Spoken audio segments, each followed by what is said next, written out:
जब हम बात करते हैं पाकिस्तान की तो हमारे जहन में आते हैं बुलंदोबाला पहाड़, सरसब्ज वादियाँ और यहाँ की रंगारंग तहजीब। ये सब कुछ होने के बावजूद फिर भी हम दुनिया के टॉप टूरिस्ट डेस्टिनेशन में क्यों नहीं आ सकते? 2030 तक पाकिस्तान को दुनिया का नंबर 1 टूरिस्ट डेस्टिनेशन बनाने के लिए किस चीज़ की कमी है? क्या हम अपनी कुदरत, अपनी हिस्ट्री और अपने इस खूबसूरत लैंडस्केप को इस्तेमाल करके इस रेस में हिस्सा ले सकते हैं? तो आज हम इन सवालों का जवाब ढूंढेंगे और देखेंगे कि कैसे बना सकते हैं हम पाकिस्तान को टूरिज्म का किंग।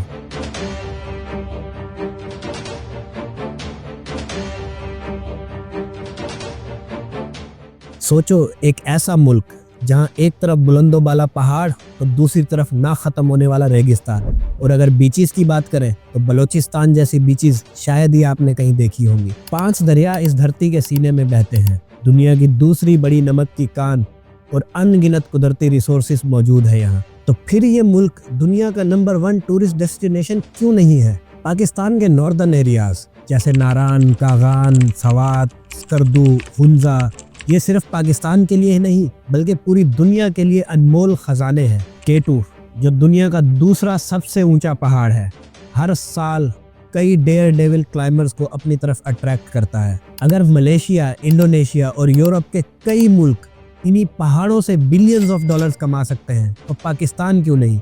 चोलिस्तान डेजर्ट, जहाँ रात को आसमान सितारों से भरा होता है और दिन को रेत की लहरें एक शानदार मंजर पेश करती है। ये डेजर्ट एडवेंचर टूरिज्म का एक गोल्ड माइन हो सकता है। कैमल सफारीज, जीप रैलीज और कल्चरल फेस्टिवल जैसी चीजें। लेकिन अब तक इस रिसोर्स का सिर्फ लॉस ही हो रहा है, रेवेन्यू का फायदा नहीं। अगर राजस्थान अपने इसी लैंडस्केप से अपनी इकोनॉमी बूस्ट कर सकता है तो पाकिस्तान क्यों नहीं? पाकिस्तान सिर्फ डेजर्ट और माउंटेन्स का मुल्क नहीं, यहाँ बीचेस भी हैं जो मालदीव्स तक को टक्कर दे सकती है। ग्वादर और उर्मारा की बीचेस का साफ शफाफ पानी, कुन मलीर की रॉ ब्यूटी।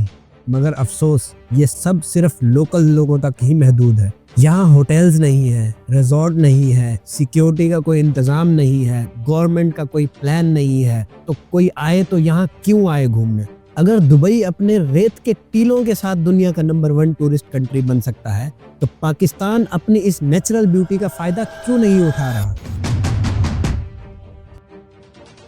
पाकिस्तान के 5 दरिया सिर्फ जमीन को जिंदा रखने के लिए नहीं है, ये एक टूरिज्म का बड़ा रिसोर्स बन सकते हैं। River cruising, water sports and fishing tourism, ये दुनिया भर में $बिलियन इंडस्ट्रीज हैं। मगर यहाँ सिर्फ बहते जा रहे हैं, बहते जा रहे हैं और बहते जा रहे हैं। क्या आप जानते हैं पाकिस्तान में दुनिया की दूसरे नंबर की सबसे बड़ी सोल्ट माइन मौजूद है, खेवड़ा सोल्ट माइन।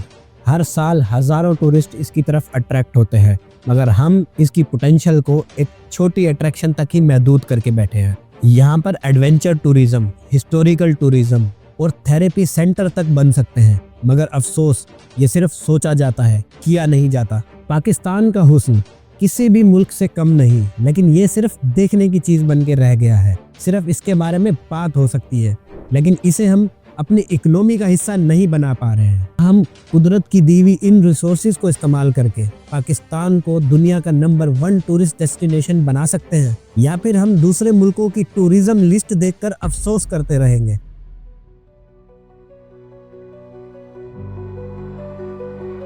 हर साल पाकिस्तान में लाखों लोग ट्रैवल करते हैं, लेकिन मेजॉरिटी लोकल्स की होती है। इंटरनेशनल टूरिस्ट गिनती के बराबर। क्या पाकिस्तान सिर्फ पाकिस्तानियों के लिए है, या हम अपने टूरिज्म के दरवाजे बाकी दुनिया के लिए भी खोलेंगे? पाकिस्तान के टूरिज्म का मेजर हिस्सा लोकल से आता है। लोग अपनी गाड़ी उठाते हैं, फैमिली को लेकर मर्री या फिर नारान कागान की तरफ चल देते हैं। हर साल ईद पर, समर वेकेशंस या फिर लॉन्ग वीकेंड्स पर यही जगहें भरी होती हैं, लेकिन सिर्फ पाकिस्तानी टूरिस्ट से। लेकिन बिना किसी रेगुलेशन के ये टूरिज्म पाकिस्तान को फायदा दे रहा है या नुकसान, ये सवाल कोई नहीं उठाता। थाईलैंड हर साल 40 मिलियन इंटरनेशनल टूरिस्ट को अपनी तरफ अट्रैक्ट करता है और टर्की 50 मिलियन से भी ज्यादा, और पाकिस्तान सिर्फ कुछ हजार, वो भी सिर्फ एडवेंचर लवर्स या व्लॉगर्स जो रिस्की ट्रैवल पसंद करते हैं। जहां दूसरी कंट्रीज अपने टूरिस्ट के लिए रेड कारपेट बिछा रही है, वहां पाकिस्तान का वीजा लेना ही एक नाइटमेयर है। पाकिस्तान का असल मसला सिक्योरिटी नहीं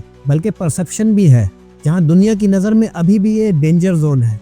यहाँ ट्रैवल करने से पहले लोग 100 दफा सोचते हैं, मगर जो यहाँ आता है वो इस मुल्क की तारीफ किए बिना नहीं रहता। लेकिन मसला ये है कि तारीफों से जीडीपी नहीं बढ़ती, पॉलिसीज से बढ़ती है। एक तरफ वो मुल्क हैं जो अपने टूरिज्म को बिलियन डॉलर इंडस्ट्री बना चुके हैं, दूसरी तरफ पाकिस्तान, ना प्रॉपर होटल्स हैं, ना रोड्स और ना ही टूरिस्ट फ्रेंडली पॉलिसीज। मोहनजोदाड़ो दुनिया की पुरानी सिविलाइजेशन का हिस्सा है, लेकिन यहाँ आना उतना ही मुश्किल। यहाँ तक के लोकल्स लोग नहीं पहुँच पाते तो इंटरनेशनल ट्रैवलर्स तो छोड़ दो। पाकिस्तान में टूरिज्म का फ्यूचर है, लेकिन तब जब हम लोकल्स और इंटरनेशनल टूरिज्म के लिए मुल्क ओपन करें, वरना सिर्फ हम सोशल मीडिया पे अपने मुल्क की तारीफ करते रहेंगे और पैसा वो दूसरे मुल्क अपनी जीडीपी में ऐड करते रहेंगे। सवाल ये है, क्या हम अपने मुल्क की खोई हुई पोटेंशियल को रियलाइज करेंगे या हम गिनती के चंद व्लॉगर्स की वीडियोस देखकर खुश होते रहेंगे?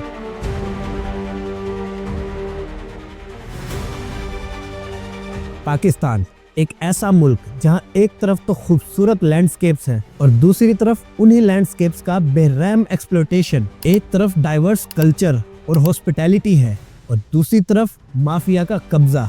ये टूरिज्म की गोल्डन अपॉर्चुनिटी है या हमने एक और चांस मिस कर दिया है? जहां दुनिया किसी मुल्क में एक ही टाइप का लैंडस्केप्स देखने जाती है, वहां पाकिस्तान आपको एक ही मुल्क में अलग अलग टाइप के एक्सपीरियंस दे सकता है। ये एक मुल्क ही नहीं, एक टूरिस्ट डेस्टिनेशन ही नहीं, बल्कि एक हिडन पैराडाइज है। ये सिर्फ नेचुरल ब्यूटी ही नहीं, यहाँ हिस्टोरिकल ट्रेसेस भी हैं और ऐसी हिस्ट्री जो पूरी दुनिया की है। और सबसे बड़ा प्लस पॉइंट पाकिस्तान के लोग और यहाँ की मेहमान नवाजी, जो आज भी दुनिया में रेयर है। फॉरेनर्स यहाँ का लैंडस्केप देखने नहीं, बल्कि यहाँ का कल्चर और हॉस्पिटैलिटी महसूस करने भी आते हैं। I was just given a gift of these traditional Pakistani shoes. Thank you so much. So they surprised us with this giant meal. The hospitality in Pakistan is so amazing that they won't let me pay for anything. I'm not only talking about my friends who have been taking me around the country. I'm talking about random street vendors and people I meet, especially here in Peshawar. लेकिन मसला ये है, यहाँ जो भी आता है एक ना एक दफा लूटा जरूर जाता है। ये टूरिज्म नहीं, यही माफिया है। होटल्स के रेट सीजन के साथ 10 गुना बढ़ जाते हैं, गाड़ियों के किराए ज्यादा, खाने का बिल ज्यादा और सबसे जरूरी कोई चेक एंड बैलेंस नहीं। और जब कभी ये माफिया एक्सट्रीम हो जाता है तो मरी जैसे डिजास्टर की सूरत में सामने आता है, जहाँ लोग अपनी जान तक गवा देते हैं। टूरिज्म सिर्फ खूबसूरत जगहें घूमने का नाम नहीं, ये एक प्रॉपर सिस्टम का नाम है। और पाकिस्तान में ना तो कोई सिस्टम है और ना ही कोई रेगुलेशन। रोड्स खराब, होटल्स एक्सपेंसिव और नॉन स्टैंडर्ड, सेफ्टी बस अल्लाह का नाम लो और निकल जाओ। जहां दूसरे मुल्क अपने टूरिज्म को एक इंडस्ट्री बना चुके हैं, वहां पाकिस्तान एक रॉ अपॉर्चुनिटी है जो सिर्फ और सिर्फ वेस्ट हो रही है।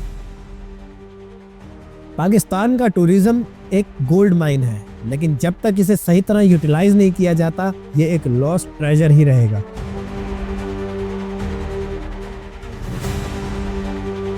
सवाल ये है, क्या पाकिस्तान अपनी टूरिज्म इंडस्ट्री को संभाल पाएगा या फिर फोटोज, रील्स और ट्रैवल व्लॉगर्स की वीडियोस देखकर ही खुश होता रहेगा? एक मुल्क जहां हर सीजन का लैंडस्केप है, हर कल्चर का रंग और हर तारीख का एक सफा, लेकिन फिर भी दुनिया का सबसे अंडररेटेड टूरिस्ट डेस्टिनेशन है। लेकिन ये सिर्फ एक ट्रेजेडी नहीं, ये एक इकोनॉमिक डिजास्टर है। दुनिया के वो मुल्क जो सिर्फ एक समंदर का टुकड़ा या सिर्फ एक ही कल्चर को बेचकर बिलियंस ऑफ डॉलर कमा रहे हैं, और दूसरी तरफ पाकिस्तान जो हर चीज होने के बावजूद भी एक वेस्ट पोटेंशियल है। दुबई का असली रिसोर्स क्या था?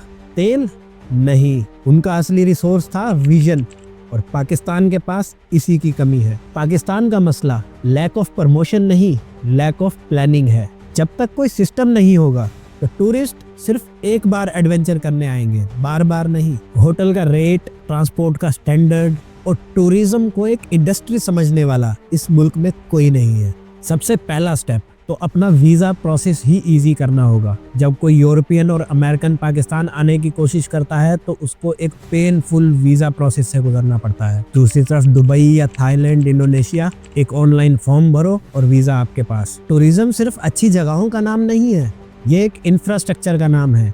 जब तक रोड्स, होटल्स, सेफ्टी ये सब नहीं होगा, तब तक कोई भी कंट्री एक टूरिस्ट हब नहीं बन सकता।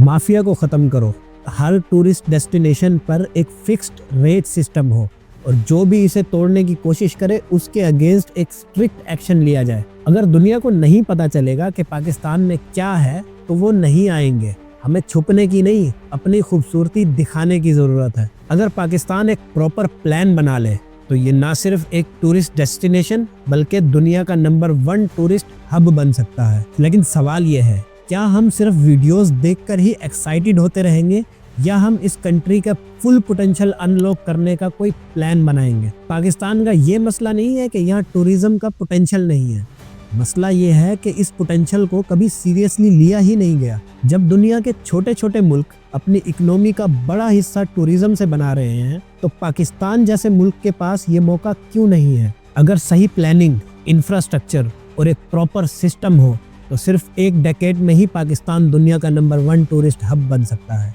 सवाल ये नहीं है कि ये मुमकिन है या नहीं, सवाल तो ये है क्या आप और मैं इसे मुमकिन बनाने के लिए तैयार हैं? Remember, every dot is a new beginning. One dot, one world.